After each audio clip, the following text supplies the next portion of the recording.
अचानक से गडकरी को निशाना क्यों बनाया गया? इस सवाल का जवाब खोजने के लिए हमें थोड़ा पीछे जाना होगा और भारत में इथेनॉल की कहानी और गडकरी की भूमिका को शुरुआत से समझना होगा। भारत में इथेनॉल की सुगबुगाहट 70 के दशक से ही होने लगी थी। ईंधन में इथेनॉल की तकनीक भारत में लाने के लिए एक टास्क फोर्स ब्राजील, हवाई और मेक्सिको गई थी। प्रतिष्ठित IIT दिल्ली ने भी गाड़ियों में इथेनॉल के इस्तेमाल के कुछ सफल प्रयोग किए थे। 90 के दशक में DTC की बसों को इथेनॉल मिश्रित ईंधन पर चलाने का सफल प्रयोग भी किया गया। इस तरह 90 का पूरा दशक प्रयोगों और इथेनॉल को आगे बढ़ाने में निकला।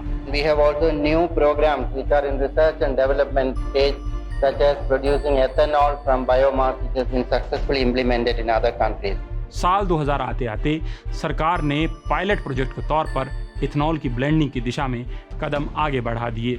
From sugarcane, we can produce ethanol, and if that is mixed in petrol in a blending way, there will be proper price even to the sugarcane producing farmers.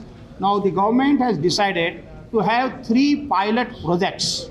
As soon as the results of pilot projects are available within 6 months, this thing will be available to all states who are producing sugarcane. मुझे खुशी है कि भारत सरकार ने 5% ethanol mix करने का निर्णय अभी ले लिया। ये 5% तक ये हमारी परिस्थिति में सुधार नहीं होगा। ये 10% तक इथेनॉल मिक्स करने के बारे में एक निर्णय लेने की आवश्यकता है। इस तरह 1 जनवरी 2003 से पेट्रोल में 5% इथेनॉल की ब्लेंडिंग की आधिकारिक शुरुआत हुई। इसी दौर में तत्कालीन संघ प्रमुख KS सुदर्शन का जिक्र भी मिलता है, जो बायोफ्यूल के लिए लगातार दबाव बना रहे थे। उस वक्त केंद्र में भाजपा की मिलीजुली सरकार थी।